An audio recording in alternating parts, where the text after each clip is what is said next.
Okay, we'll call this meeting to order. Begin with a roll call, please. Ray Karen, Ken Fletcher, Here. Jerry Carrion, Here. Steve Russell, Yes. Ben Twitchell, Here. Jeff West, Here. Trish West. Begin with the Pledge of Allegiance. Pledge allegiance to the flag of the United States of America and to the republic for which it stands, one nation, under God, indivisible, with liberty and justice for all.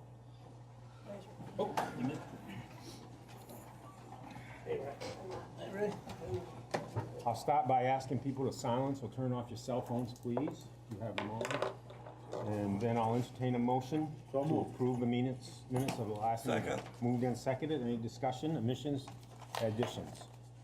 Seeing none, all in favor, please raise your hand. Opposed, same sign. Passes unanimously. Okay, we're going to start off with a SHAPE Award presentation. Would you like to talk about this, Mike? Daniel Baldock. Or Daniel? Mike Okay. Plant. At the podium. Camera's on.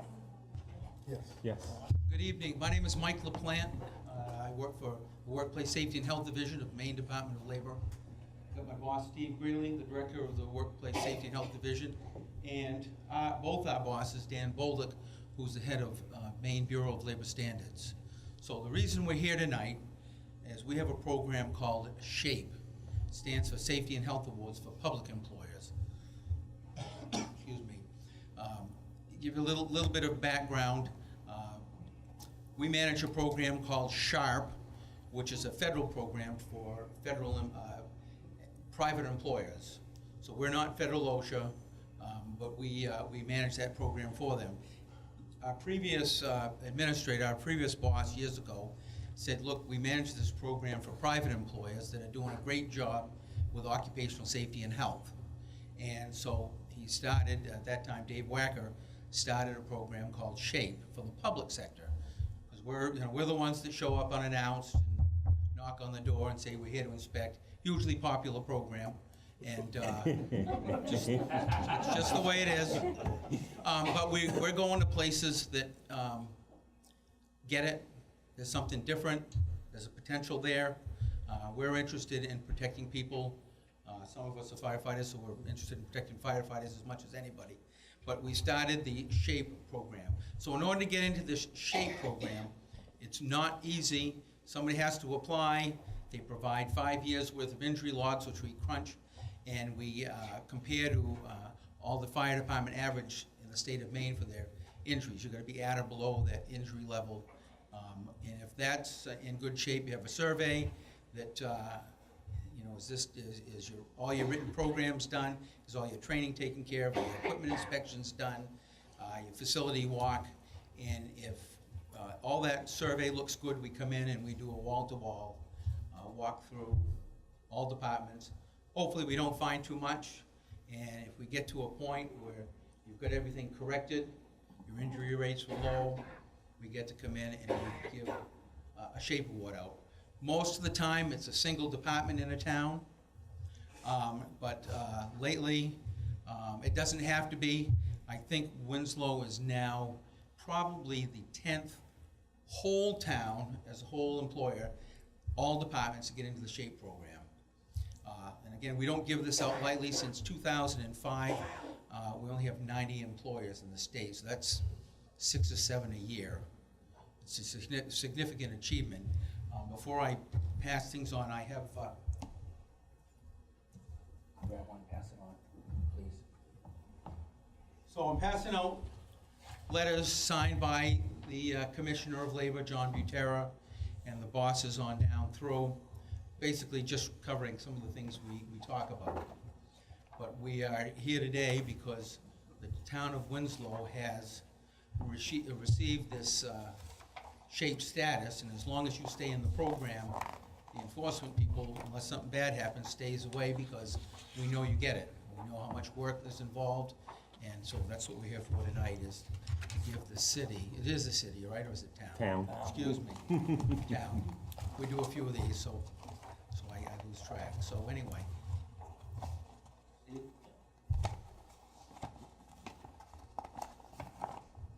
Well, congratulations. As Mike mentioned, my name's Stephen Greeley. I'm the Director of Workplace Safety and Health at the Maine Department of Labor. And just kind of picking up where Mike kind of left off, he spoke a little bit about the SHARP program, which is a national program. There's about, it stands for the Safety and Health Achievement, if I do this right, Safety and Health Achievement Recognition Program. And it's a nationwide program, and right now there's about 1,800 in the whole country, of which I think we have 58 SHARP sites in Maine. I say sites because we have some employers that have a couple of different sites that are SHARP. They're located in different cities, that type of thing, so they're a separate type piece.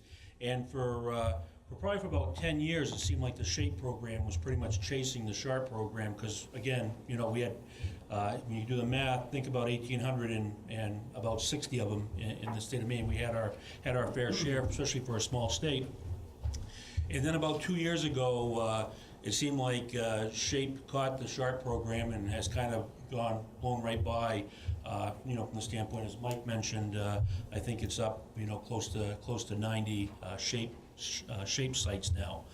Another thing that Mike mentioned was, he mentioned about as far as you guys being exempt from program inspections, that on the doors, as he put it there.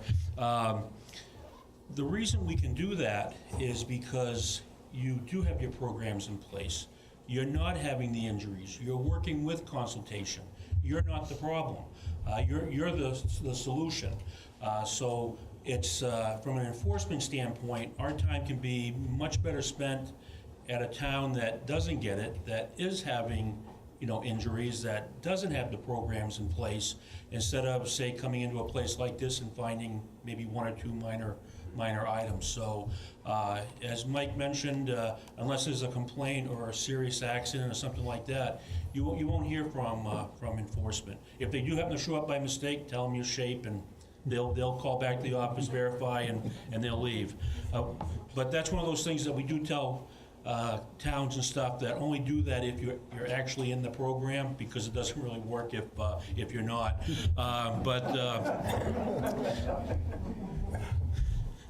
But I do want to, like I said, congratulate you, because I know how much work goes into it. And I'm going to be turning the mic over to Danny Bolduc, who's my boss, the Director of Bureau of Labor Standards, to actually say a few words and actually present you with the plaque. But congratulations. Thank you, Steve. Thank you, Mike. As Steve said, I am Danny Bolduc. I'm from Waterville, and it's nice to be back in the neighborhood again. I am the very new Director of the Bureau of Labor Standards for the Department of Labor. I've been on the job for about 4 months.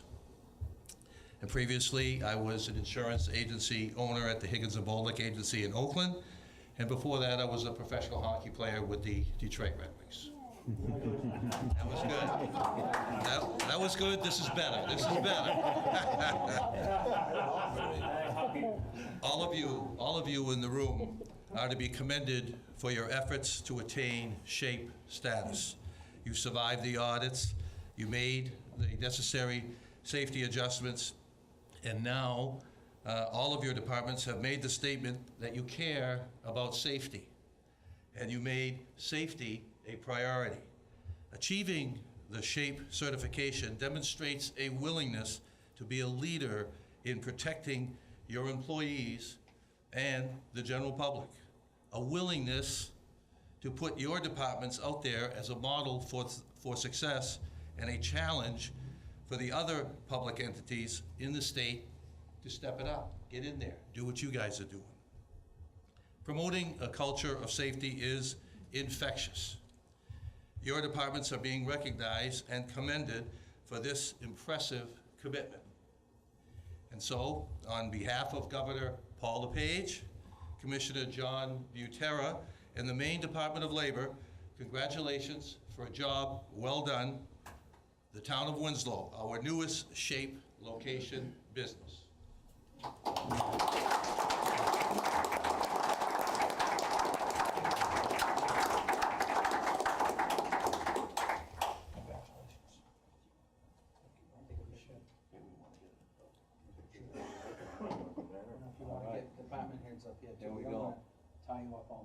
Well, we do, but that's that. Thank you. Thank you. So the department heads? Could the Any department heads want to come up? Come on up. Say yes, don't give him a choice. All I can say. Don't give him a choice.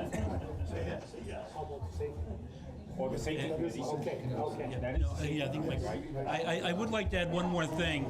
If you look at the bottom of the plaque, you're gonna see all kinds of plates at the bottom. And I always feel a little guilty when I do this part, because I know how much work went into getting this award, but those plates at the bottom are for renewing this award. So in 2 years, nothing would please us any more than to come back up here and give you a plate for the bottom.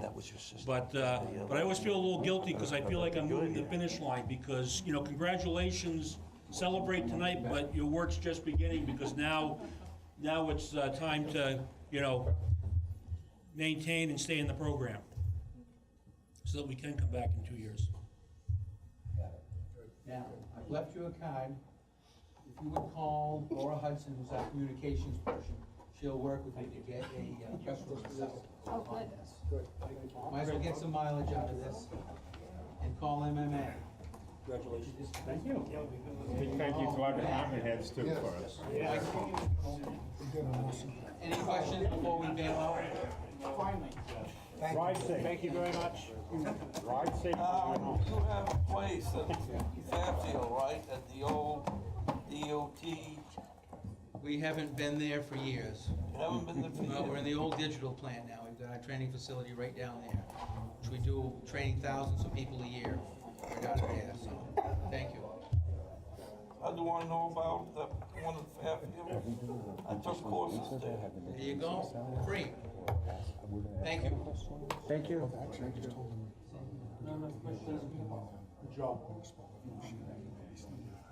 Come up one at a time to the mic, by alphabetical order maybe? Would that be the safest way? So she exactly-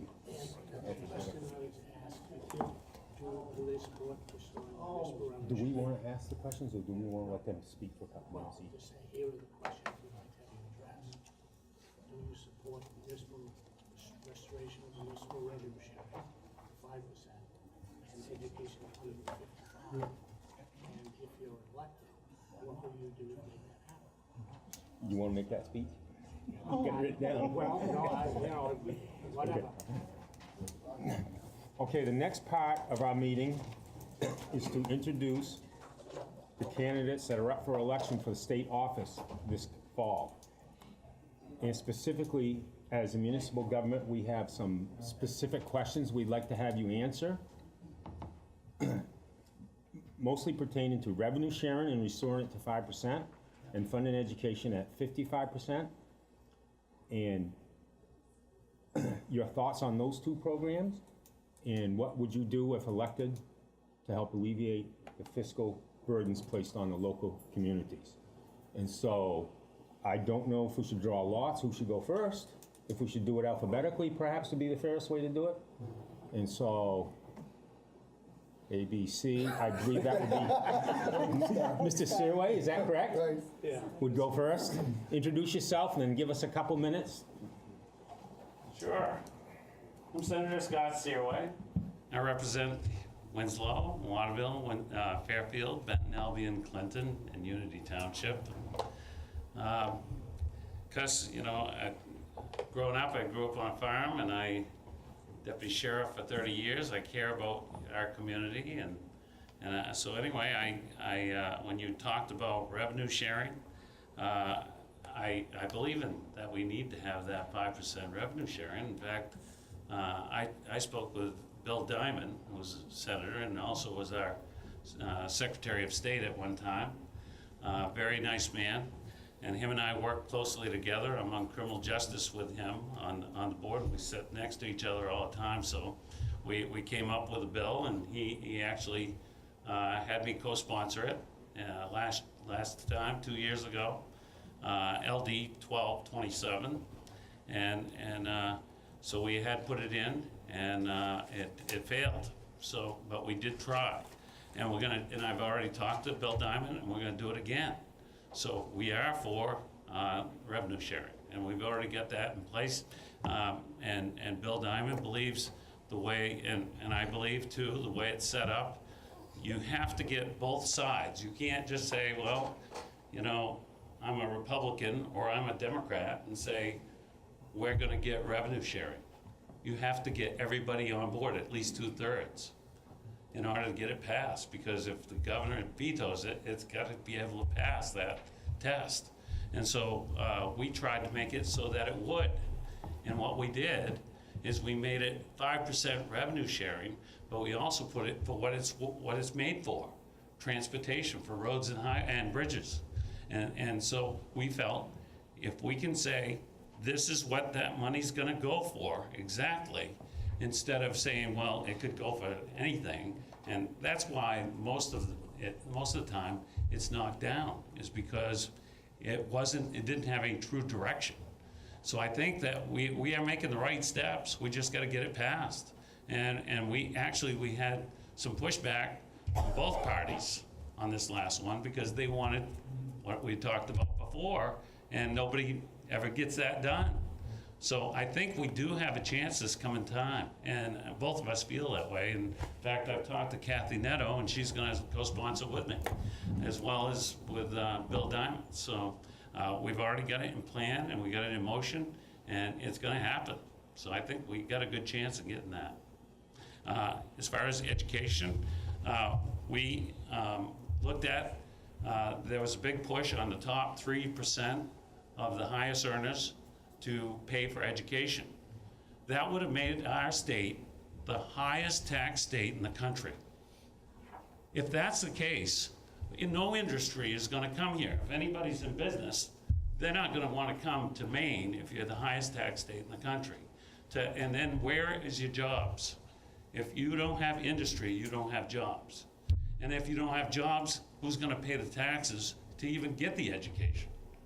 So we needed to look at that, and we said, look, we want the money for our education. We want that 55%, and we did meet that, and we actually did get the funding for it. In fact, some schools didn't even know what to do with it. They got 3% of it. They didn't even know what to do with that money, and they could have put it back to lower your taxes, and some chose not to. Some towns chose not to. So we did get the 55%. In fact, some schools get much more than 55%. Some get 64%. I think Lawrence gets 64%. I'm not sure what yours is in Winslow. I think it's somewhere near 55, 58% or something like that.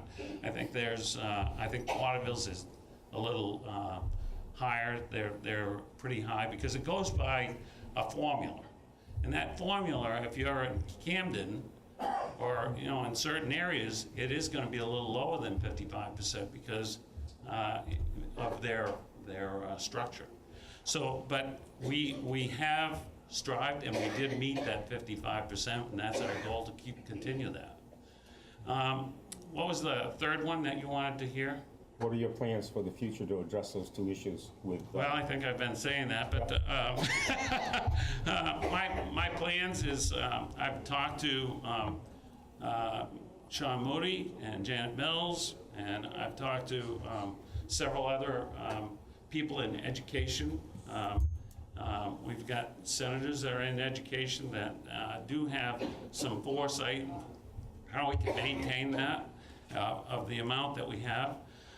One thing we have to be careful of is the things that we don't see. We had a situation that just happened on the ranked choice voting that we didn't see. They said there was money for it, and they said they used it, and it was $334,000. And just two weeks ago, Secretary of State had to go to approps, and he actually had to ask for $334,000 for this November's election, because they took that money deferred for that ranked choice voting. And so, those type things that you don't see, and now we have to go the 13th and vote for that one veto that the governor vetoed that. That's the only one we have to deal with. because we're kind of forced to vote yes for that, because if we don't, we won't have an election in November. So those are the type of things that's gonna come out of surplus, and we end up getting robbed from our monies, and then the people still want education, or they want jails. I am looking at trying to say, hey, if we can take money from, add a little tax to liquor to help fund the jails. I've talked to the sheriffs. I'm on criminal justice, and I've talked to the sheriffs, and the sheriffs are kind of on board with me. They're going to try to work with me and try to figure out how we can do it. But that was last year. I had actually had the bill 1466, either 1466 or 92. I'm just trying to remember the top of the head on LDs. But anyway, I had got a bill passed to fund the jails. It was $13 million, but we got it passed, and we had to override it with from the governor's veto. But we have to sustain that, and actually a little more every year. They wanted to take the top off on your property taxes, and we said no.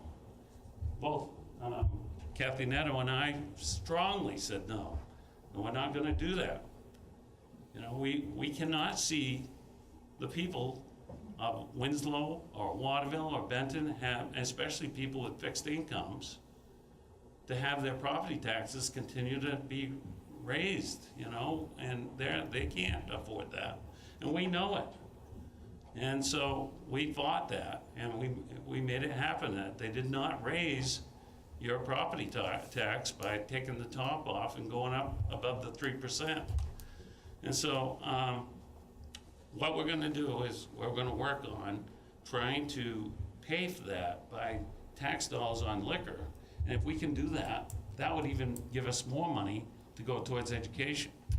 So I think there are ways we can do this, and I've been 25 years in the DARE program, and I'm still training officers to be DARE officers. I'm going this September and October, and I'm all about education. I'm all about prevention for the opioid crisis and the marijuana issue. And in fact, I've got to go to Fairfield this Wednesday and talk about that opt-in or opt-out situation. And I was the only one in the Senate and the House that stood up and spoke against marijuana. I don't think anybody realizes what our children are going to be facing. It's a crisis. And so anyway, but that's it. If we can look at those situations, we need our kids to be successful, to have good working jobs, to be able to keep our education going. And if we don't, you're going to see the elderly, which we're an older generation, being supported by the people that aren't working. And that's going to be scary. Thank you. Thank you. Would anybody want to ask questions, or let them all? Any questions about that revenue sharing? I have a question about revenue sharing. Yeah. If you want to address it. What was your funding source for the LD, whatever it was, for restoring revenue sharing for 5%?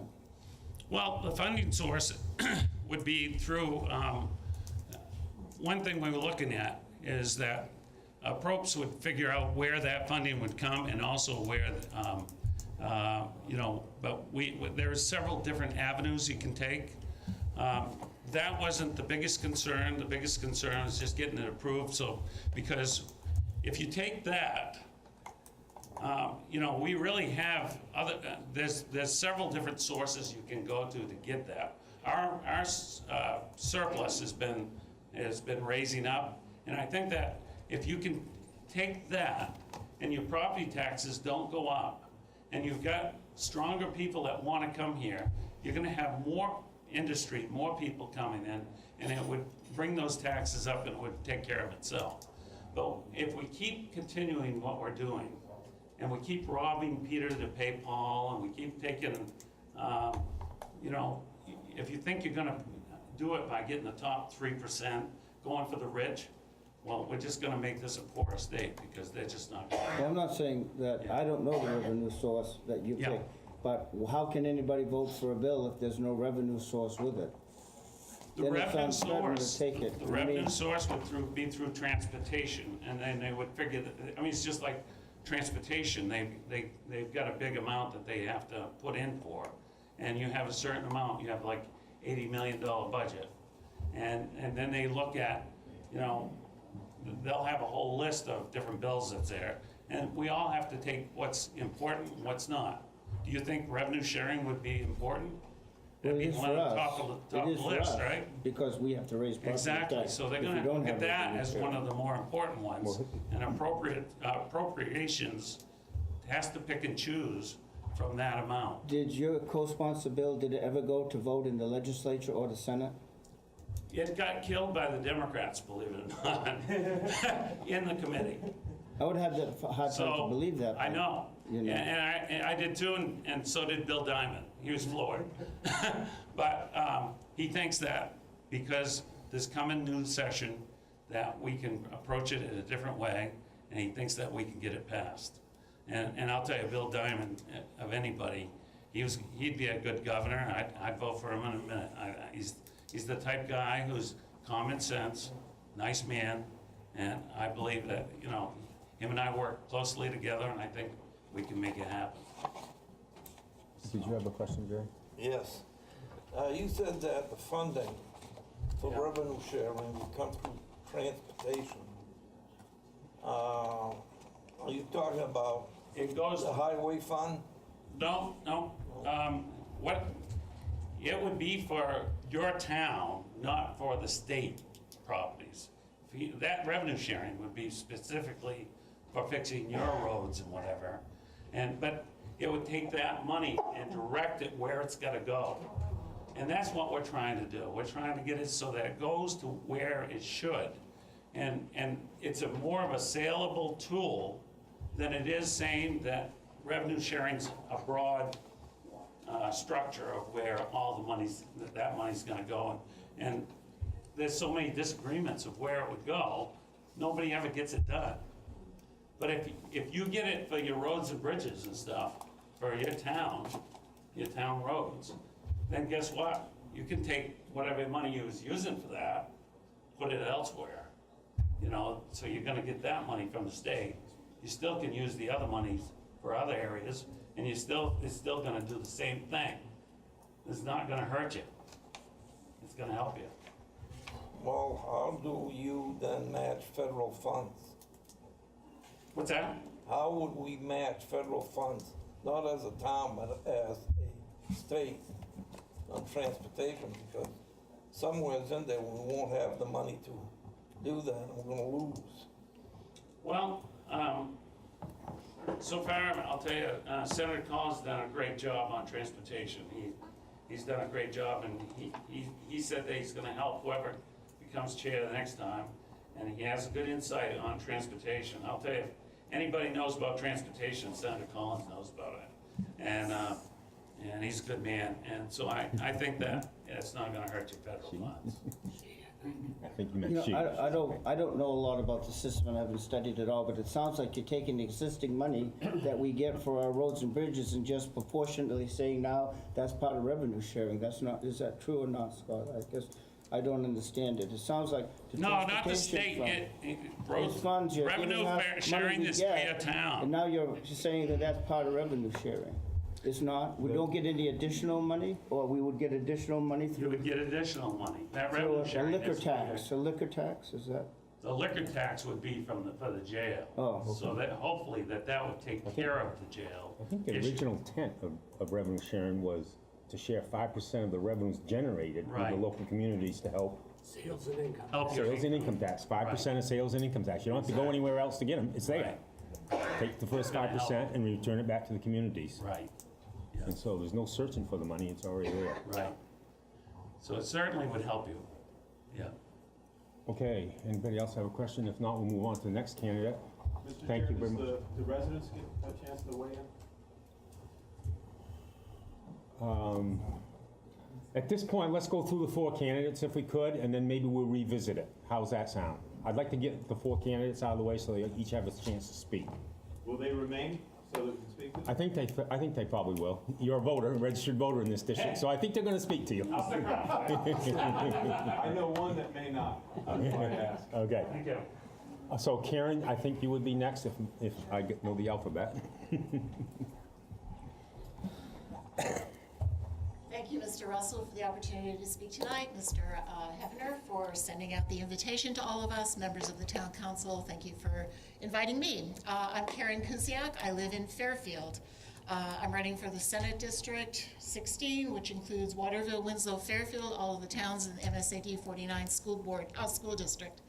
I served for 14 years on the MSAD 49 Board of School Directors, and I represented Fairfield, Smithfield, and Rome in the 126th legislature. So as a former school board member, I'm well aware of how the EPS formula works. If anyone, I have a good general sense of it. It's very, very confusing. And I know that if we raise the state share to 55%, even though a town like Fairfield or MSD 49 receives 62% right now of state funding, raising the overall 55% funding raises it higher for Fairfield. It will raise it higher for Winslow, will raise it higher for Waterville. It's very, very easy in this district because all of the major towns will benefit from revenue sharing and from raising the school funding to 55%. The voters voted for 55% almost a decade ago, maybe it's longer. It's time we stood behind that. One of the things I wrote in a response to Mr. Hevener was that when I served in the legislature, there was one particular bill that came up in education, and that's my field. I've been an educator. And I knew that it was an unfunded mandate, and that my party supported this. They thought this would be great. Every youngster has to exercise in school for 30 minutes a day. Well, it's great, but I know the realities of schools. And I know that in order to do this, we would have to make sure there was always a gymnasium free. And I don't know about schools in Winslow. Actually, I do know a little bit about schools in Winslow from my profession. But I know that gymnasiums are being used for a variety of things. So I voted against it and against my party. And people were stunned. I sat in the back row. They turned around and looked at me. How could Kusiak be not supporting this? It was an example of an unfunded mandate. So that's it for the school side. I read through this document. It's very, very well written. I'm not sure who prepared it, but it was extremely well written. I made notes. I learned about some of the burdens that municipalities have had to bear over the last several decades, and also the charts of how much revenue is not being sent on to the municipalities throughout the state, especially in the last 10 years. It's overwhelming. There's no reason why the legislature shouldn't fund revenue sharing at 5%, send it out to the municipalities. There's an extra burden on Waterville. It's a service center. I'm one of those people who goes in and uses their services, particularly when I was working in Waterville as my regular job. So the other thing is I've been knocking on doors in this district, Waterville, Winslow, Fairfield, all of the towns, but particularly putting a lot of emphasis on Winslow in the last month or so. And when I get a voter and get to talk with that voter, the most often occurring concern that they bring up is local property taxes. And I have a chance to talk with them a bit. They don't want to have long conversations usually when I catch them just coming home from work. But I have a chance to talk to them a bit about revenue sharing, and that it will just be a boost for the municipal governments. So you're right. You're absolutely right. You're representing your folks well by bringing up the idea and the concern about revenue sharing. So revenue sharing, I've said, 5%. I certainly support that. Where would it come from? Well, I mean, one of the basic things is it's fine to pass a bill, but what I learned when I was in the legislature for that term was that you need to follow it through into appropriations and make sure that other competing interests don't endanger the funding there. And inevitably, there were negotiations at the very end. Mr. Fletcher, I'm sure you're aware of that, maybe others of you who have served in the legislature. There are negotiations at the end, and you come up with the best result and that can pass. But it's important to stand behind your issues and make sure that the bills that you are really standing behind are being funded and being supported in the Appropriations Committee. I think it's pretty clear that, well, first of all, the funding is there. The 5% is there.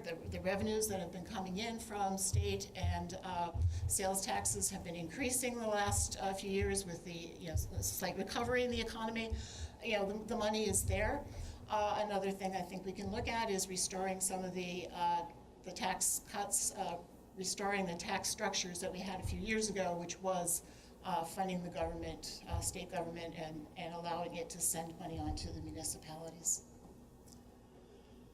Have I answered the 3 questions, the 3 points? I believe so. Does anybody have a question about that? Just, you're saying your funding, you would restore tax cuts back to fund, like sales tax, you would support sales tax increase to support revenue share? No, as a concept, and I think it's more on the income tax side.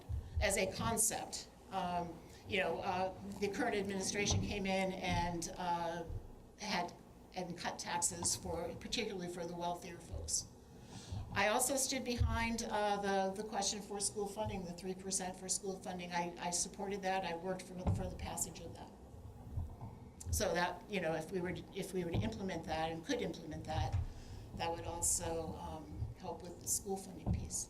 That there'd always be a supply there, so we weren't robbing Peter to pay Paul. There would be a supply of money there. But, this is all hypothetical in concept at this point. Certainly the legislature as a body needs to look at state spending, where we are spending money, where have we given tax breaks that aren't paying off, those sorts of things. It's a complex machinery. If there's no other questions, we move on to the next candidate. Yeah. Thank you. Okay. Kathy, I believe you would be next, right?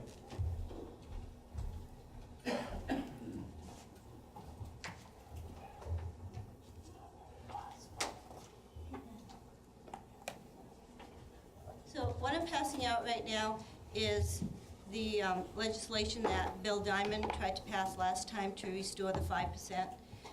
You can go back and look at that. Of course, just look at this document, and it'll change because the dates are going to change. But that's what's going to be submitted.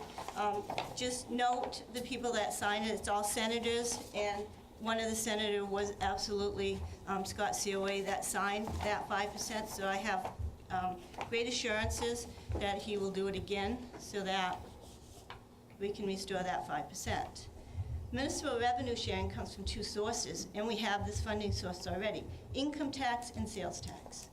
So that is already in place. That is already what it's going to be taken out. If we can get to the 5%, that's where it's going to come from, right there.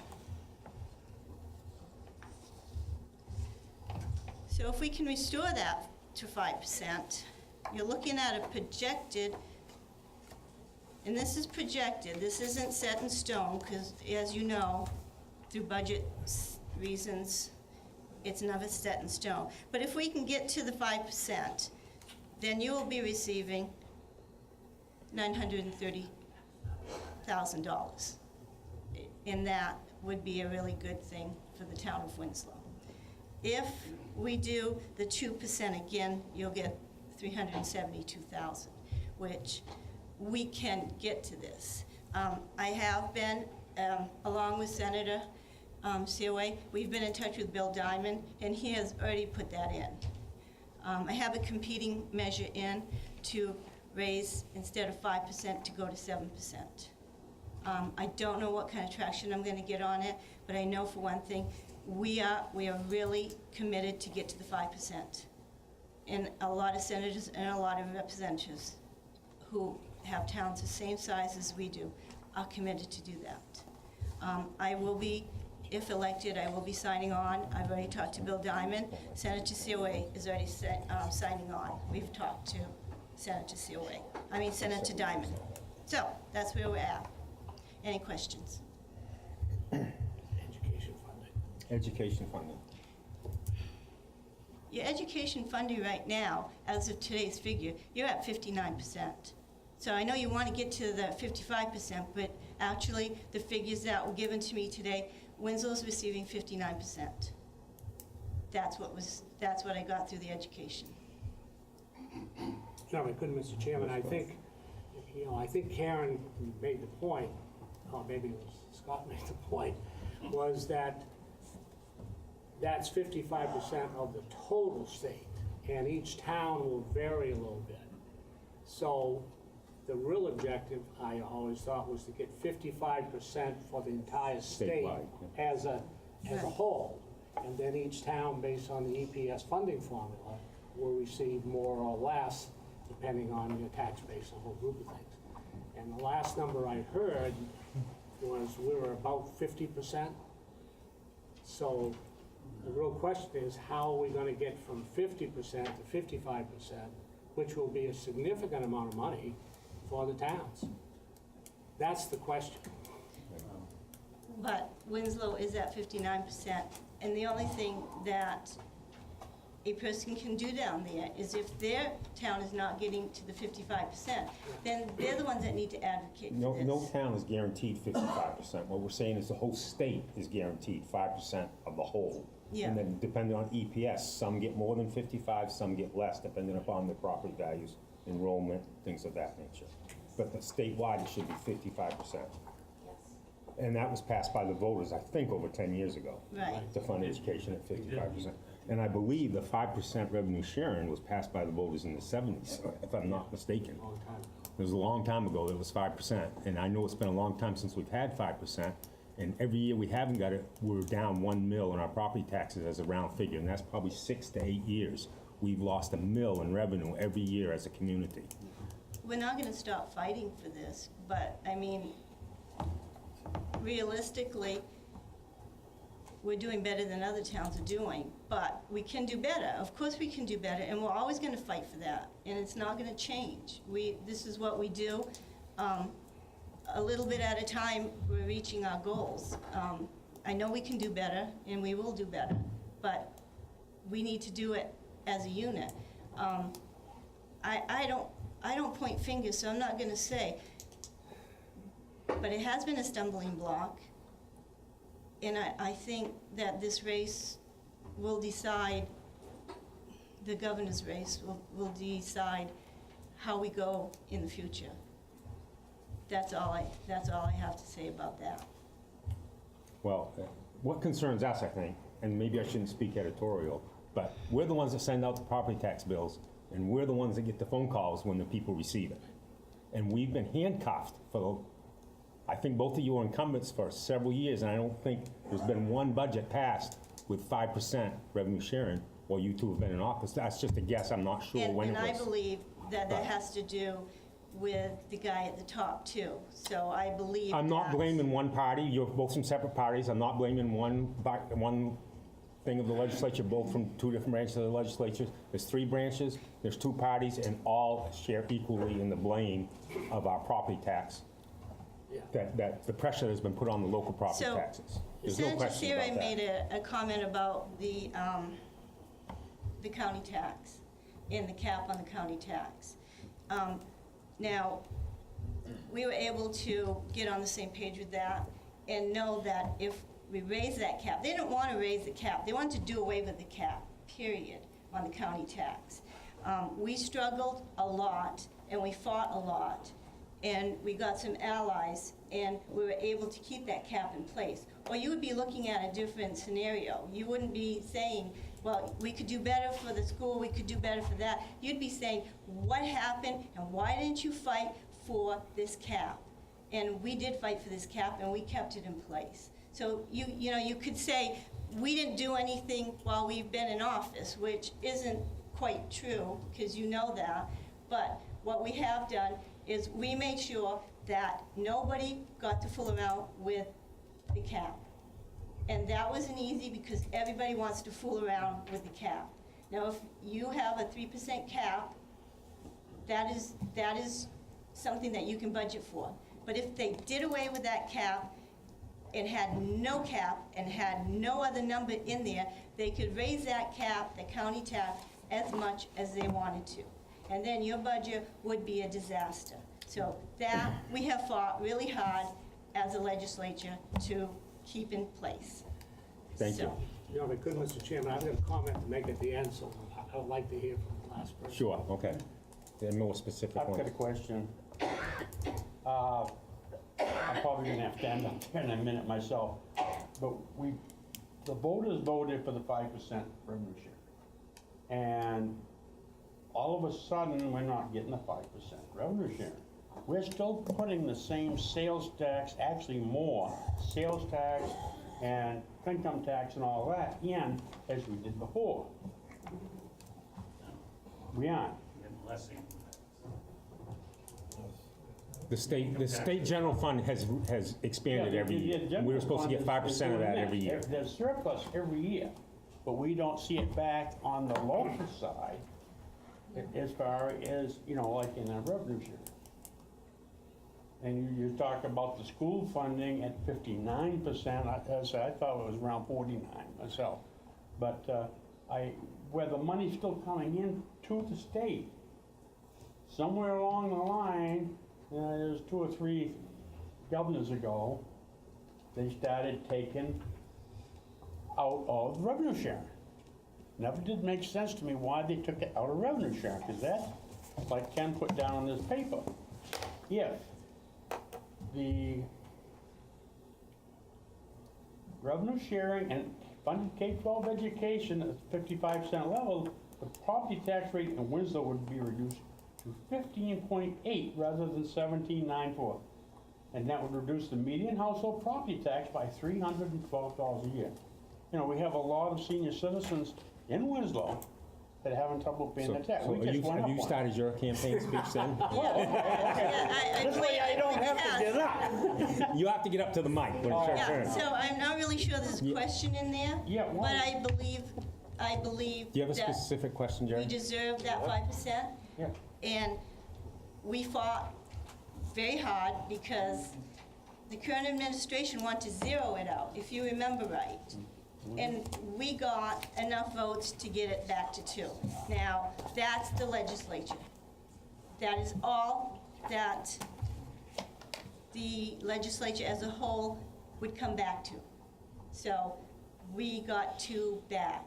And it's not a big deal. It's not a big deal that we only got 2. It's a terrible thing. We should have gotten 5. But we have gentlemen and ladies that believe that no town should be getting any revenue sharing. And that's the battle that we face down there. So we got enough people to bring it back to 2. And it's not a great thing, but it's better than 0. Is it 5%? No, we can do 5%. It's there. It is there. Through sales tax and income tax. It is there. And I believe that, I really believe that it will happen. It just wasn't gonna happen with this administration. Jerry, did you have a specific question? Yeah. On the cap at county level, I'm on the county budget committee, and that's never been mentioned. As long as that cap stays there, we don't have a problem with it. We know what we can work with. That's right. That's right. But they, through different committees, I'm on criminal justice in inland fishery and wildlife. Through criminal justice, where they can't meet their budget, they want to fix that cap so that they can spend anything they want. And that is not gonna happen as long as there's people out there that knows the consequences of eliminating that cap. That cap protects you, and it protects our town, and it protects. Well, we thought the 5% protected us too. So Okay. I won't fight for repealing I won't fight for repealing that cap if you don't want, but you're gonna pay the consequences Well, of that. we have budget committees that work with the county budget, so we have some control over the county So the budget. only What thing we you don't can have do control on a over. county budget is say yes or no. You can't go line by line and say no to this, no to that. The budget So- committee can vote against it, that we appoint. But do they? Do you have any specific questions for this candidate? Ben, why don't you go up to the mic and we'll come back to you, Kathy, in a minute. No, you have to go up to the mic. You gotta get used to it.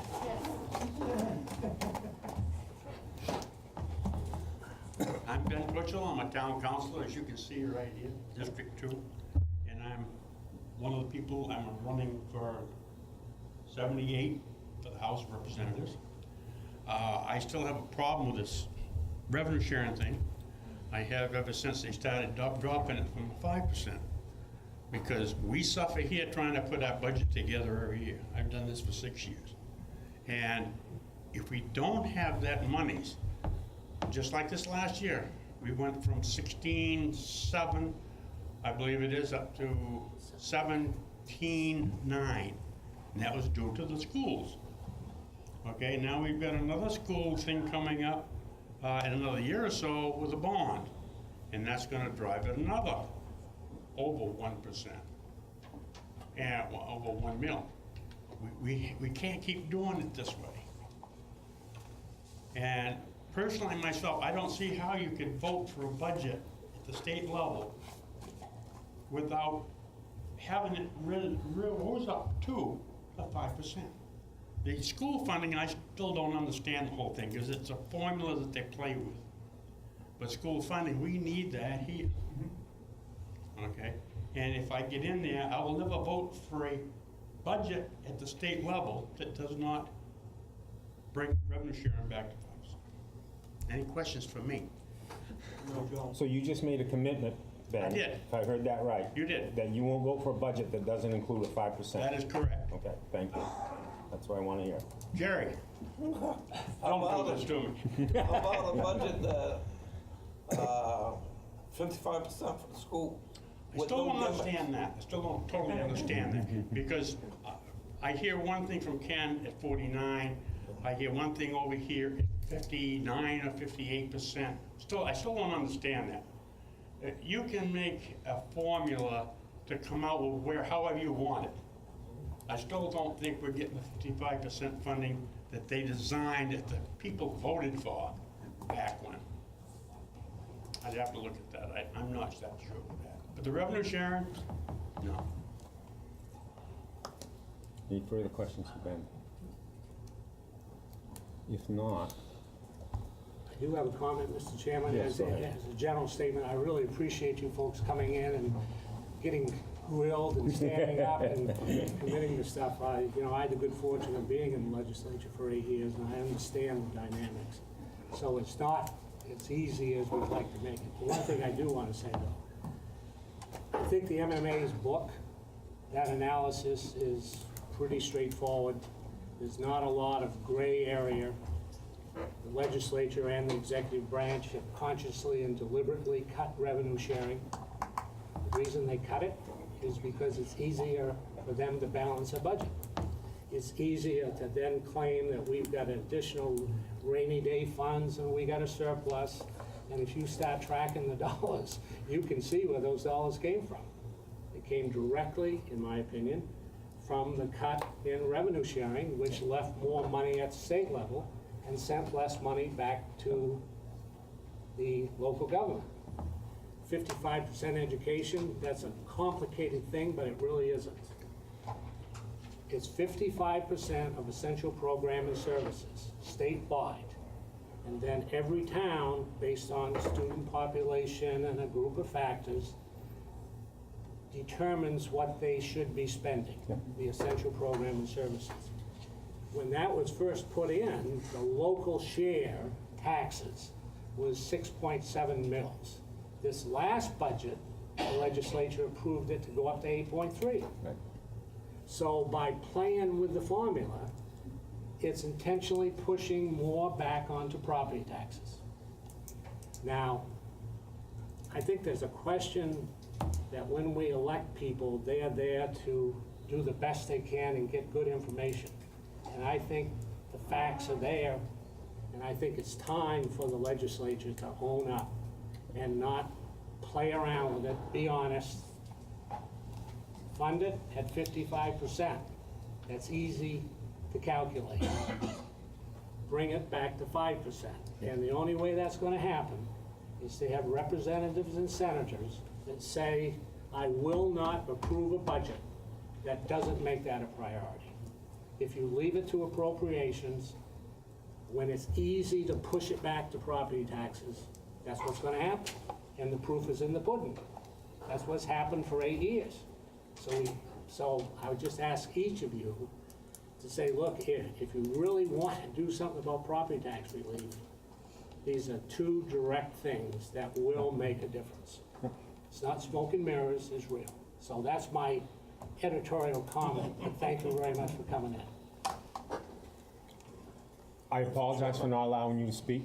We got a quick meeting we're gonna try to get through, and I'm sure any of the candidates would be willing to take any questions. Hopefully, we're gonna run through this pretty quickly, although a lot was added to the agenda from the first one I saw, so we're trying. But I'm gonna move on to the next thing real quick, and that's to the appointments. We have Esther Bullard for the Municipal Solid Waste Committee and the Marijuana Committee. Is she in the room? Hi. Hi. Does anybody like to ask her a question, or would you like to introduce yourself? Hi, I'm Esther Bullard. I am a resident out on the China Road, and I am very interested and motivated in becoming a little bit more active in the community in general. So I did a little research, chatted with Tanya to find out what was available in terms of committees, and here I am. We really appreciate that. It's people like you that make those committees work. Thank you. Thank you. So move. Do we need a motion? We have a motion to appoint Second. Esther. Moving in second. Any objections or conversations? If not, all in favor, please raise your right hand. You now have 2 more jobs. Move on to Amy Stebbins, Kennebec Water District Trustee. Is she in the room? Hi, Amy. Would you like to just say a minute? Say something real quick? Winslow resident for about 10 years. The outgoing member, Bill Boucher, recommended me for the position. I've been to a couple meetings. It's very interesting, and I'm interested in continuing. Thank you so much. Yep. So move. Move. Second. Moved and seconded. Any discussion? If not, all in favor of Amy going on to that committee? Thank you very much. Thank you. And then we have an interim registrar, Tanya Gooden. I'm next to you, so I'm not gonna stand. You're not going to stand? You don't have to stand and introduce yourself? Just take notes. Yeah, take notes. You're going to take notes on I've what, taken is no it unanimous? vacancy for- Yeah, for Pam. I assume there's no objections. Do we need a motion? Motion. Moved, Second. seconded. All in favor, please raise your right hand. You got it, kid. Thank you. Funny she didn't raise her hand. We will move on to communications. We'll start with a public comment. This is a chance for anybody, resident of the town of Winslow, to stand up and make a quick statement or make a point on a subject that we haven't touched on. Go ahead. Thank you. My name is Bruce E. Poulin. The reason I use my middle name is there's 3 Bruce Poulins in the town of Winslow. So I use my middle name. I'm a little nervous. My first meeting I've ever been to. First thing I want to do is I want to thank all the first responders, firemen, police chief, all the policemen. That without them, we wouldn't be able to do what we do, correct? So let's give them a hand.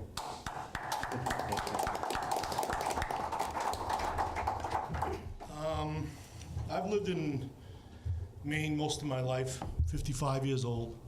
I live on 1 Cone Street, Winslow. I was in Connecticut from 1995 to 2004. We live in a great town. I know quite a few people here. Ray, you were at the school, my brother. My sister dated your sister. I believe so. One of my other brothers. And I've met Ken before. Tom knows me well. A lot of you know me well. I have a couple concerns. And one of them is, and I've brought it to the chief's attention on quite a few occasions. This has been going on for about 2.5 years.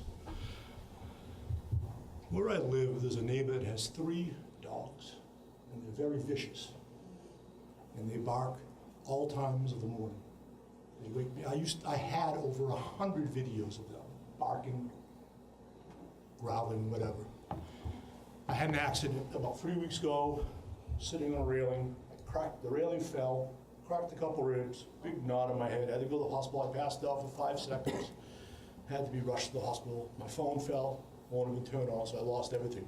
But since then, I've recorded about 30 to 40 occasions of the dogs barking at various hours, usually early morning. 5:17, 6:30, 6:34. Got it all on video on my phone. We had a meeting. Chief O'Leary set up a meeting back in May of 2017. He was there, as well as Josh Fay, myself, my mother Yvette Poulin, Kevin Jiggier, the owner of the dog, 2 of the dogs, his girlfriend, I don't know what her first name is, the last name is Poulin, I won't forget that, and the animal control officer, Chris, I think it was Martinez was there, he's no longer with us, as well as Josh Fay, who's no longer with us. We had a meeting, and we tried to come to some sort of solution. Chief spoke very well. We all spoke a little bit. And one of the statements that disturbed me quite a bit, and I talked to the chief about this today, is that Kevin Jiggier, who owns 2 of the dogs, sat there and admitted that one of his dogs sits there, looks at our house, and barks. So I asked Chief about it. He didn't remember about it. That's fine. So I did ask him about his girlfriend saying that we have dogs, we don't have guns. So the dogs that they have are very, like I said, very mean, vicious, bark, howl, it's constant. Now, according to Chapter 3, Animal Control, Dangerous Dog, hold on, I got the wrong one here. Excuse me for a second.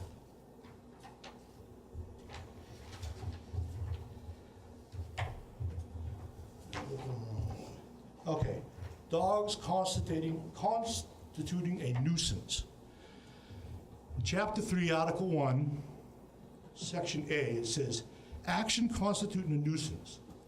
It shall be unlawful for an owner or keeper of a dog to allow such a dog to cause annoyance or disturbance to any persons by barking, howling, or making any sounds common to its species if such sound recur in steady.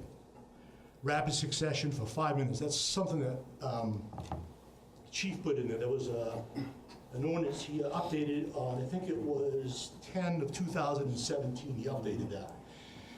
Like I told him in the letter, it's not the amount of time, it's when they bark, okay? They bark in the early morning, and they've woken me up. I have about probably 30 to 40 videos of the dogs barking. Some I have them barking, some I just have a clip of the clock of what time it is. By the time I go to the window, they've already gone in with the dog. So whether it's 1 bark or 10,000 barks, 1 bark wakes me and my mother up. And my mother wants to stay out of this, so that's why I'm here. This has been going on for over 2 years. My mother and I filed a complaint back in 2 years ago. So the chief came over with Josh Fay, who talked to us about it. Chief's been over quite a few times. He knows who I am very well. So we ended up dropping that complaint. Flew it out. We said, spoke to the chief, said, we'll try to work this out. I did my best. I put a fan in my window. I put another fan on high so I wouldn't hear the dogs, but they still wake me at least 5 days a week. He's finally been served, which is a good thing. I'm taking him to court. It's been going on much too long. And I had asked the chief to give me a call when he was served, which he didn't. It really doesn't matter because it's going to be a while before we go to court anyway. So I talked to the chief about this earlier today, and it's no big deal that he didn't call me. But as you all are well aware, Maine is a one-party state, and you can record anybody without anybody's permission on the phone, whatever. And I record all my calls. I record everything. And so the chief knows that, and I'm sure you all are aware of that. So the other day, I met with the chief for a few minutes. And as I'm leaving, Kevin, the owner of the dogs, walks in. He says, hey, Bruce. I said, hey, Kevin, what's going on? I said, you want to talk? He says, now I want to talk to the chief. So he proceeds to go in and brings the chief a video of me standing on public property waving at Kevin as his dogs are sitting, barking at me and stuff. And the video that he brought in was about 1.5 years to 2 years old. I have video from this morning, 2 days ago, waking me up 6:30, 5:30, whatever time. And it's going on. Finally, I'm taking him to court. Something has to be done because the ordinance are just, things are not being carried out. I'm nervous. I may jump all over the place here, so bear with me. I also brought up to the chief, one time we were on the phone about, he used to walk his dogs before he put up a fence. And I have the protection of health and safety for the public. He'd walk his 3 big dogs. I mean, they were walking him, okay? And they would defecate on the street all the time. I didn't take pictures back then, I should have. One lady who works at the 107, right down this road from me, has 2 little dogs. She used to walk on the street. I said, how come you don't walk here anymore? She says, well, there's too much feces on the street. She has 2 little dogs that got short legs, about that long. She's like, oh, feces all over their stomach. I can't blame you. So she no longer walks the dog on our street. Now she can because Kevin does not walk the dogs anymore. They have a fence, which is great.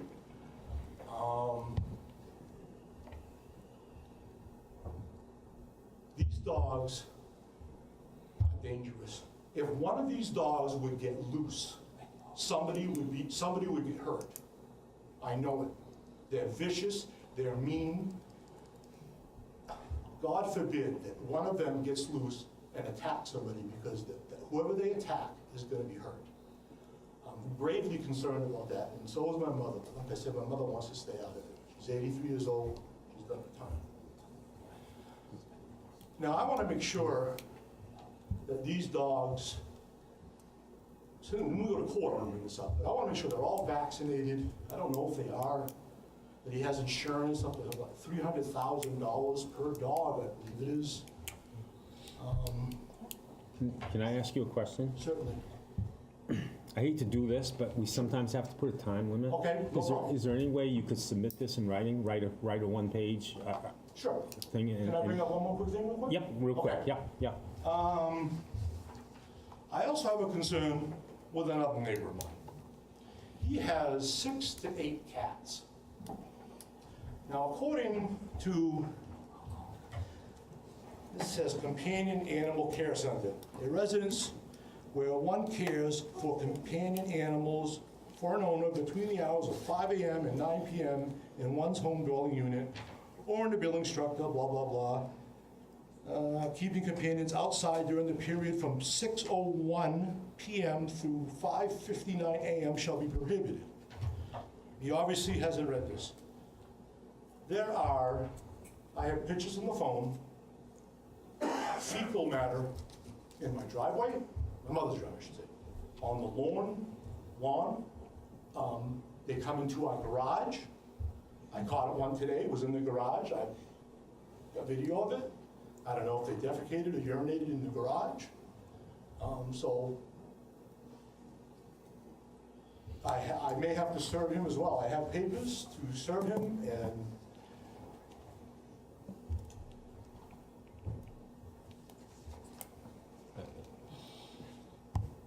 Again, I don't want to minimize. No problem. I don't want to minimize your sir. concerns, and by asking to do this, we will still take consideration into what you write and Sure. and maybe you want to include what you think we should try to do about it. If Sure. you think there's a new ordinance we should pass or what action you want us to take. If I you have could great do that, concerns we about can. those dogs. Yeah. And if, Yeah. can I address, like, Chief O'Leary?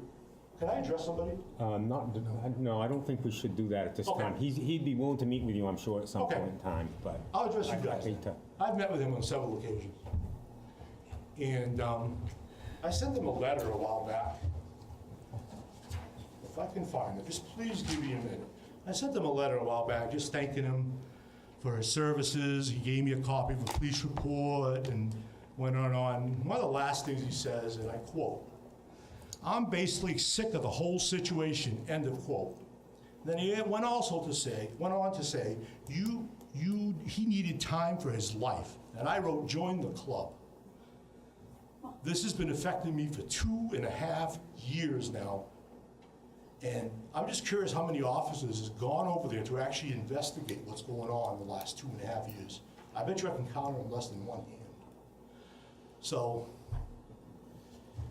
I will write something for the dogs, and I will write something up for the cats, which are defecating and urinating on our lawn on a daily basis. I mow the lawn, it's all over my wheels. I step in it, my mother doesn't want to plant any flowers. She kneels in the defecation. I approached him about it, I shouldn't have done it. I went to his work, where he worked, because every time I talk to him, he just keeps riding on by, ignores me. So I went to his place of employment, okay? And I approached him. I said, sir, can you help me find something? It's a grocery store, works at Save-A-Lot. I had a carriage. I said, sir, can you help me find something? I recorded the whole thing. He said, sure, what do you need? I said, when are you gonna have your cat stop defecating and urinating on my lawn? He says, well, they're fixed. I said, what's that have to do with them going to the bathroom? If they're fixed, that's fine. They're also, I'm just thinking of this too. In June and July, they were in heat. And they kept my mother up for 2 months straight because they're in heat, they're meowing for hours straight. From 1 a.m., 2 a.m., 3 a.m., 4 a.m., whatever. So I guess I have to put things in writing, like you said, and things are not good on Pond Street right now. I don't want you to take me cutting you off as, Yep. as I being don't not at all. concerned about it, but. I don't at all. Okay. I appreciate your concern. Okay. Thank you for your time. Thank you. Thank you. Yeah. Anybody else for public comments? Mr. Chair, I'll take the opportunity, just in case we go way long. My name is James Mosier. Well, first of all, Mr. Chair, council members, thanks for the time. My name is James Mosier, and I am a resident. I heard a lot about revenue sharing tonight. As far as the government is concerned, one person's revenue is another's taxation. So what I'll address through the chair this evening, but I have 2 questions for 2 of the 4 candidates. And I guess the appropriateness is I'll just bring it through you. So when we're talking about taxation, there are more than just school issues here in the state. And the last I checked, I think it's 2014 statistics, Maine ranked almost dead last. So we've got lackluster schools. And as a property owner, when we moved here, not too long ago, I took the opportunity to go through my taxes to see just about how much is taken out for the local schools. And I determined that to be about 70%, like 68, whatever it is. It's a little less, yeah. That's a chunk.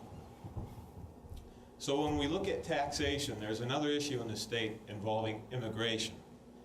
And this year, there's a bill, LD 1492, for immigrant resource centers for the city of Lewiston. And one of the candidates this evening voted in favor of immigrant resource centers. And I would just like to ask the council members, understanding the progressive paradigm in this state to flood, and it's been said, I believe by Speaker Eves, that the state is, former Speaker of the House, Mark Eves, that the state of Maine is too white, too old and too white. So the progressive paradigm is to flood the state with immigrants, the idea that they're going to take the jobs that Mainers just are unwilling to take. The idea is that we'll create resource centers like the one that they proposed to teach them essentially English learning as a second ESL classes. So my question to the council members is, when you look at taxpayers like myself, property owners like myself, well, I didn't mention, I've got 4 children, got a lot of bills. I got, Mr. Heavener, I've been in your office over overdue dog permits. At one point, you wanted to charge me $50 for dogs, and I said to you, rather matter-of-factly and a little profanely, that, hey, look, I just want to be treated like an illegal. Treat me like an immigrant. You know, the general assistance form that's on your door. So the question is, how do you think the residents of our town feel about the fact that Senator Searway voted in favor of the immigrant resource centers that essentially grant, or the ESL for immigrants, when we could just, it'd be simpler, millions of dollars for this stuff, it would be simpler just to give them, you guys are familiar with Rosetta Stone tablets? The software? It'd be simpler to do that for them. They're only, what, $100? Second question, dealing with immigration. I've been down to Augusta numerous times since 2016. The first immigration bill that came on the table was LD 1652. And all that effectively does is lock the doors to illegals here in Maine. Would you know that the Federation of American Immigration Reform states that there's roughly 5,000 illegals here in the state at a cost of $47+ million annually? That's a large chunk. You guys are talking about revenue sharing. I venture to say, and I've done the math, we're looking really, when you couple the price of immigration and illegals together, we're talking billions. The city of Portland, the city of Lewiston, they're reeling over property taxes. Real estate is getting scarce. Property taxes going through the roof, the schools are overcrowded. And so 2016, 2017, 2018, there's been 3 separate chances for our own representative, Kathy Netto, to vote to just simply lock the doors on harboring havens like Portland. There's a progressive paradigm. I was just down there a couple weeks ago about non-citizen. You looking to cut me off, sir? No, not yet, but it's getting close. That gentleman took about. I know. That's why I'm being patient. I just want my fair share. That's why I'm being patient. It's not going to last much longer. Okay. Well, thank you, Chair, for your Mr. Russell, for your patience. The question to Representative, well, actually, to you gentlemen, about Representative Netto, is: do you think the townspeople would be okay with the fact that we have to be responsible to register our dogs on time, pay our bills, pay my property tax, inspect my car, come down here for car registration, and all the rest of it that we're being billed for? I just want to be treated like an illegal. Just like Representative Netto has left the doors open for illegals in the state. How do you think, Mr. Hevener, how do you think the residents of the town feel about illegal immigration? Thanks for your time. Thank you. Okay. We will move on now to reports of committees and commission, beginning with the town manager's report. All right, I have no additional comments above what's in my report. Okay, any questions to the town manager? Yep. One. Hurry up. And That doesn't get quick tonight. You tried. you're not gonna get away with it that easy. One of the things, since we're doing work on Clinton Avenue, the hill is completed, except for striping. It looks great. But right at the intersection of Clinton Avenue and Monument Street on the north side, there's a bunch of asphalt that has been ripped up and dumped there. It's really part of it is sitting on the existing sidewalk. When can that be taken out of there? And the rest of it's right in the street. Yeah. I'll have to talk to the public works director. I'm sure the public works director will get onto it real quick. Unless you want to say something. He doesn't want to say anything. Huh? He doesn't want to say anything. No, he doesn't want to say anything. It might not be taken care of real quick. Contract will be back on site sometime this week, so. Okay. Thank you. Any more questions for the town manager? We have on my part. Did you read the department reports, the finance committee report, the financial report? If there's no questions, I'll entertain a motion to accept all reports. Yes. Moved and second. Any discussion? If not, all in favor, please raise your right hand. Opposed, same sign. Are we going to old table business? No. Okay, so we're going to begin with old business, order number If I 17. may, through the chair? Yes. I would like to take a few-minute break. I need to Okay. take a few minutes. Yep, okay. If that's okay? Yep, no, that's Just a few good. minutes. We should go get through the ordinances pretty quick. I'm going to call the meeting back to order. We're going to take a resolution in an order, out of their order, to facilitate our new chief's families being able to not have to sit through the whole thing. I apologize for the meeting, I came to the wrong one. So, I gotta find it. I got it. Okay, we'll begin with resolution number 23, 2018, a resolution providing for the, confirming the appointment of Ronald A. Rodriguez to the position of fire chief. Be it resolved by the Town Council, Town of Winslow as follows. Whereas the Town of Winslow needed a fire chief, and whereas an interview committee was formed and 4 applicants were interviewed.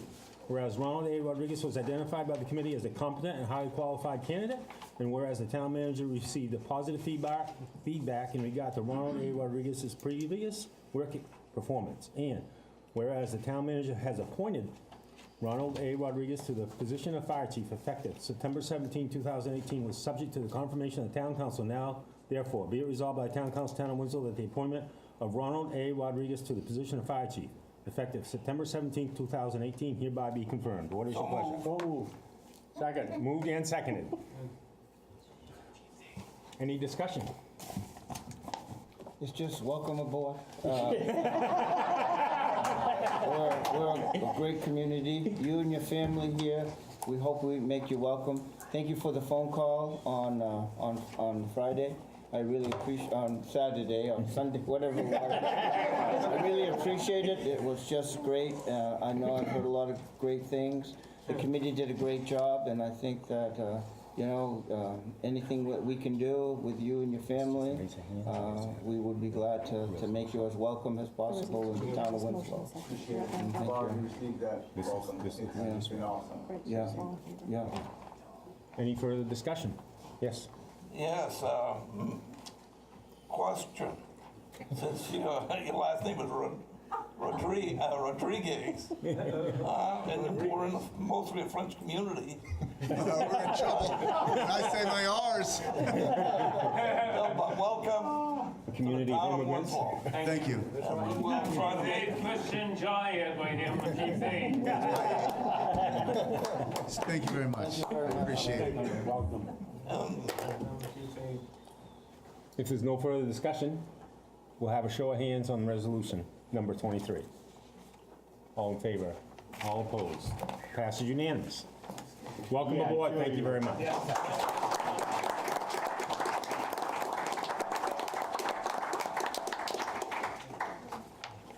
Should I go to 18 or should I just start at the beginning? Yeah, go to 18.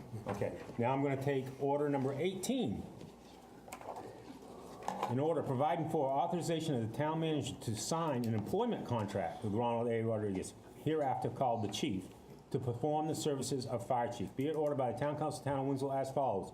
Whereas the Winslow Town manager desires to appoint the chief to serve, and the town desires to employ the services of the chief as fire chief of the Town of Winslow, as provided in Article 3 of the Charter of the Town of Winslow. And whereas it is a desire of the town to provide certain benefits, establish certain conditions of employment, and to set working conditions of the chief. And whereas the chief desires to maintain employment as fire chief of the Town of Winslow. Now therefore, be it ordered by the Town Council, Town of Winslow, that the town manager is hereby authorized to sign the attached employment agreement with Ronald A. Rodriguez to perform the services of fire chief. What is your pleasure? So moved. And second? Open for discussion. Mr. Chairman, if I may, he's starting next week, so I would ask that we waive the second reading. So moved. Okay. Take the first and then make But, a yeah, motion to waive make a the motion to do that. Yeah. I was just gonna ask that.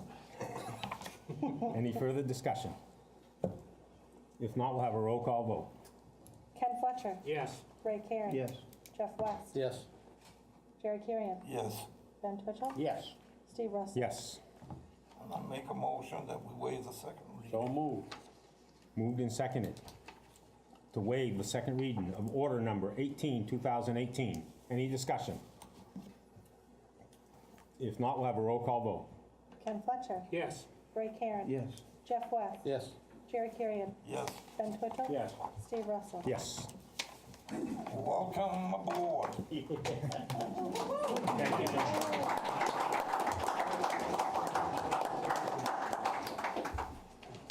I'm going to take the opportunity to just say thank you. I didn't get the invitation to come up, so I've just seized the moment. But I want to extend heartfelt gratitude on behalf of my family for the outpouring that we have received from not only the town council, for those that I've already come to know, but for the fire department, Chief O'Leary. Everybody has been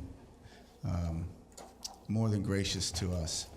My mother-in-law often refers to the state of Maine as not a state, it's a neighborhood, and this town exemplifies the fact that we have been greeted to this neighborhood.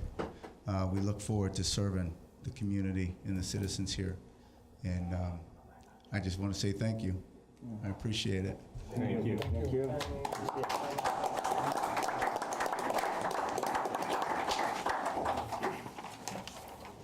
Now, if you wish, you don't have to stay for the rest of the meeting, but that's up to you. We have a few things to go over. Whatever you need me to do. Whatever you need us to do.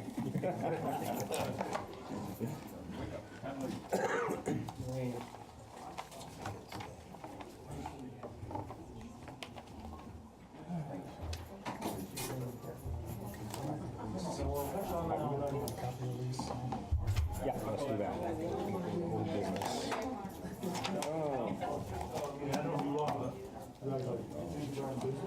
That cleans the house out pretty.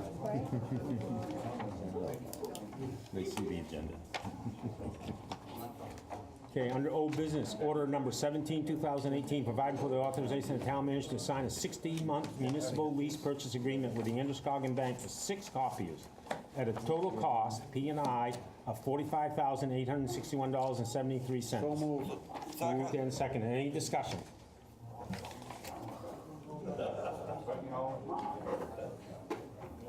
If not, is that a roll call vote? Yes. Okay, roll call vote. Ken Fletcher. Yes. Ray Karen. Yes. Jeff West. Yes. Jerry Kurian. Yes. Ben Twitchell. Yes. Steve Russell. Yes. Okay, well, I've got my papers all out of order. Confirmation of elections, so order number 19. I got it, yep. Okay, moving on to new business, order number 19, 2018, order providing for confirming election results. Be it ordered by the Town Council of the Town of Winslow as follows. Whereas on June 12, 2018, the voters of the Town of Winslow adopted an order authorizing up to $8,100,000 for the town's general obligation bonds, i.e. bond order, to finance improvements and renovations to and equipment of Winslow High School and Winslow Elementary School, as more specifically set forth in the bond order, the project. And whereas the town is now preparing to issue bonds for the project, whereas the town's bond council has requested that the town council confirm the election results. Now therefore, be it ordered by the Town Council of the Town of Winslow that the Winslow Town Council hereby confirms the election results, adopting the bond order, and ratifies and readopts said bond order, the terms of which are hereby incorporated by reference as if more fully set forth herein. What is your pleasure? So moved. Moved. Is there a second? Second. Moved and seconded. Any discussion on order 19, 2018? Mr. Chairman, I will be asking to waive the second reading. Understood. Okay. Is it next week we sign it or the following? It'll be October 1st. Okay. If there's no further discussion, we'll have a roll call vote. Ken Fletcher. Yes. Ray Karen. Yes. Jeff West. Yes. Jerry Kurian. Yes. Ben Twitchell. Yes. Steve Russell. Yes.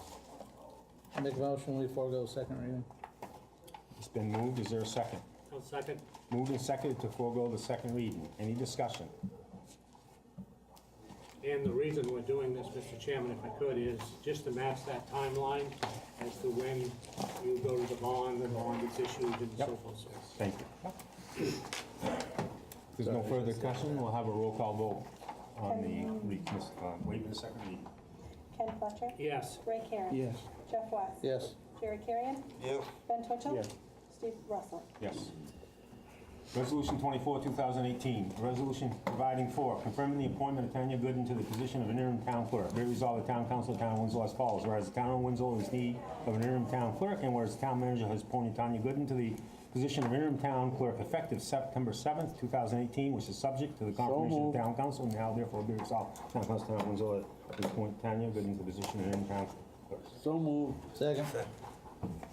It's been moved and seconded. Any discussion? If not, all in favor, please raise your right hand. Opposed, same sign. You hope not, I'm gonna be Good job. Yay, I have another job back. Moving on to Resolution 25, 2018, providing for an application for a restaurant license class 1, 2, 3, 4, liquor license renewal by Celeste and Stan LaPointe, doing business as the Point After on the China Road. What is your pleasure? So moved. Is there a second? Second. Moved and seconded. Any discussion on Resolution 25, 2018? Seeing none, all in favor, please raise your right hand. Opposed, same sign. Passes unanimous. Okay, items for discussion. Did I take care of all those? I think I did, didn't I? Yep. Items for discussion. One-room schoolhouse and fiscal 19 budget summary. That's me. And the reason that I put that in is basically, where are we on the one-room schoolhouse? On work, have we completed it or haven't we completed it? Yes, I How can much give, work is there left to be done? One thing I'm doing, sorry, Mike, is I took some pictures of the schoolhouse and I'm passing those around of what we have done to date on the things, and I think we have replaced all the windows of the schoolhouse. We pointed probably the majority of the schoolhouse, cleaned out the schoolhouse, and that's just in the closet, just to prevent people from going in there before we get the door. Okay. So it might go ahead if you want to. yeah, The inside door is gonna stay though, right? The one that's got all the writing on it? Yeah, matter of fact, I think both doors are staying now. Is there any way that you can, I think Jerry hasn't stopped yet, right? Are you all set, Jerry, or? Yeah. Okay, go ahead. is there any way that that can be sealed so that all that writing will stay there that's been there for hundreds of years? like, The doorway, is there writing on one of the doorways? Well, there's a door and the doorway, the writing on it, if I remember right. Yeah. You know, what it used to be, how much it costs for a bale of cotton, and it's very, have you seen it? I have not seen that, no. You've got to go see it. It's very, very interesting. I think we need to investigate that and stuff. Yeah. One of, if I might, Mike, one of the things is, I think we're done the physical portion. One of the things that, and I will, and Amanda, did you clean up the schoolhouse, or who cleaned We up? done a little bit earlier in the summer, but Yeah. I talked to Mike today, and some of it we were not responsible for. Okay, I'm not sure. okay, I think, Schoolhouse buried, Dave. no, well, one or two people that have been very active in the schoolhouse is Mickey Pelot, Ernie Baker. They've been up there a lot, and they've been doing a lot, so I believe that they're the ones who really did a lot of work on the schoolhouse, and I think, and Is that the oldest schoolhouse in the state? yeah, it's Is that right? 1810, 1805 to 1810. Yeah, I think this is down there. Yeah. One of the things that I have dropped the ball on is institutionalize. We got the physical part. We've done a really good job with the physical part.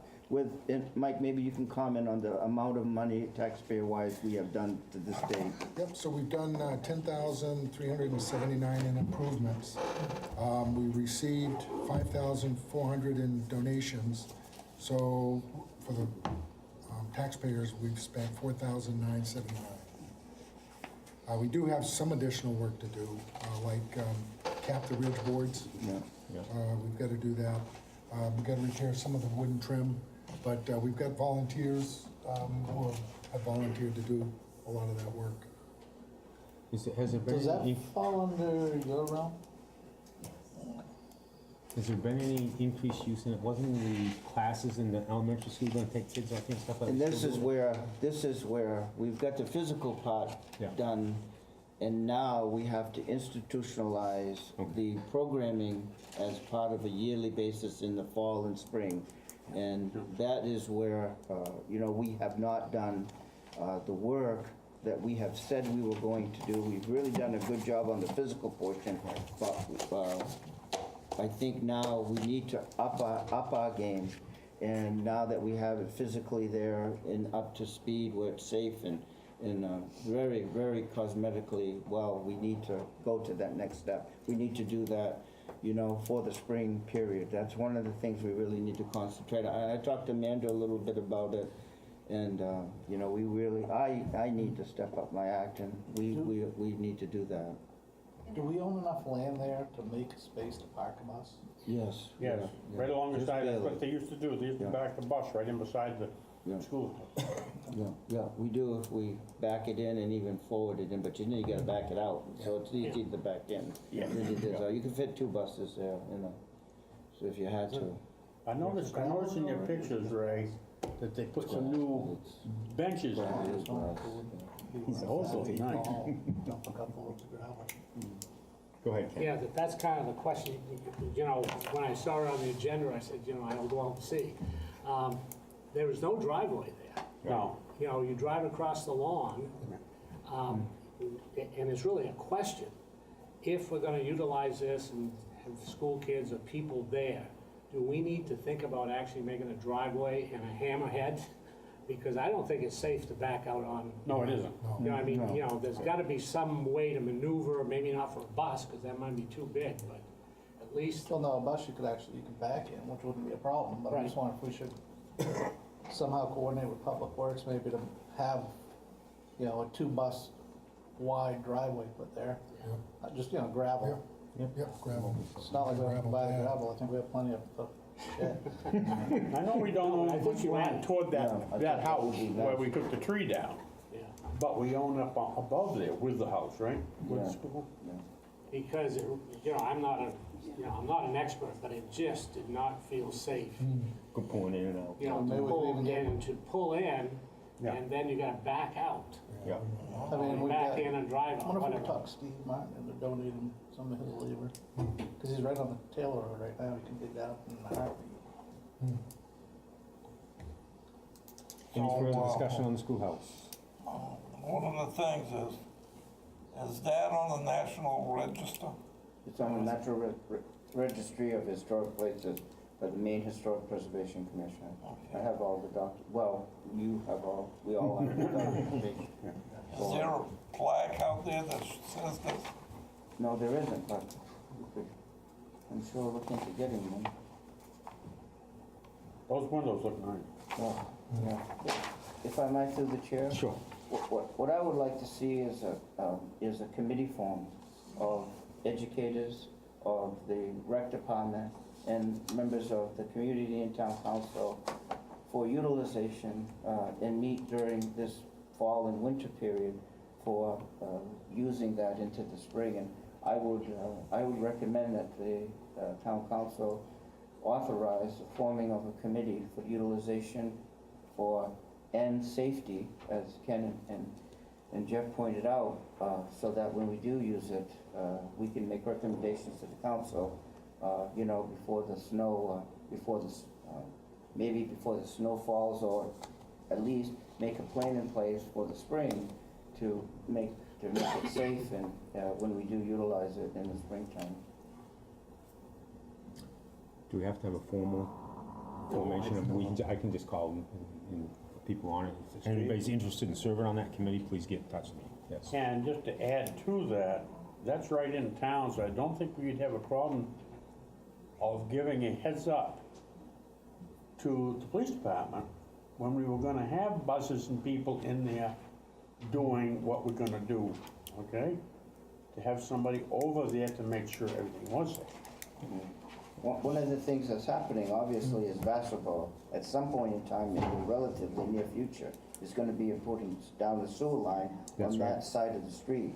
So, you know, we can probably minimize some of the costs by, when we're digging up that line, we can Do a driveway utilize it center. for, you know, put in a culvert at that point in time, making sure that we plan that when the construction is there.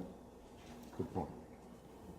Any further discussion on the Well, the schoolhouse? only thing would be on this committee, they should formulate, would we allow out-of-town participant in the schoolhouse or use of it? You'd have to have somebody in charge of that, I think, as far as booking it, I think. It would be Amanda. Well, and just to the point, I mean, I'm sure a lot of you are aware, already currently the last couple of years have been taking like the entire second grade to the For Health Act to do a whole program. Mike joined me this year. And I think the hope is to extend it into the schoolhouse. But I've also done groups with the University of Farmington, St. John's, Mount Mercy, from Watermill. So it keeps growing every year. So you are I'm utilizing already things? doing the fort for that, and I've Yeah. come up with a couple different curriculum based on second grade or fifth grade. I guess we did college this summer, and that was a whole other different kind of experience. And so I've opened it to everyone because I think it's important to share our treasures we have here in Winslow. But I think it will be an easy extension to add on the schoolhouse. Again, some logistic issues, because for safety, as a busy road, Sure. but And you're the one that has the key to get it. I do, I'm the key to the city. And when you, Jerry has a lot of good ideas, maybe him and I can be on that. You want to be on the committee, Jim? Doesn't matter to me. As long as we meet at midnight. If we have no more discussions on that, we'll move on to the 2019 budget summary. You know, goodness, Did you Chairman, wanna you know, do something? Yep. I took the liberty of drafting Yep. this just so we'd have something to work from. Yep. I checked the numbers, I checked the math, I think they're all right. And that what the intent would be is to have this on the town website so that residents could go on and at least have a synopsis of, if they do have a question of why the mill rate went up, these are the factors that led into it. And I took the liberty of also including what would happen if we did get 55%, and also if we got revenue sharing return, what that potential impact would be on the mill rate. Right. So feel free to change whatever you folks think is right. I think it looked very Yeah, good. I like it. Maybe we would add everybody's name and phone number that are running for state office, and they could, and post that on the website, and they can call and ask specific questions about this issue if they I wanted to. think that's a political plan. I know. Thank you for writing that out, Ken. 'cause I was Yes, able to thank you. use that. Absolutely, that's fine. I was able to use that. Anybody else have any other things they want to discuss? Well, the thing is people want to have us, have revenue sharing go up to 5%. You can't sit and try to let other people, well, I was gonna say professional lobbyists try to convince the appropriations committee.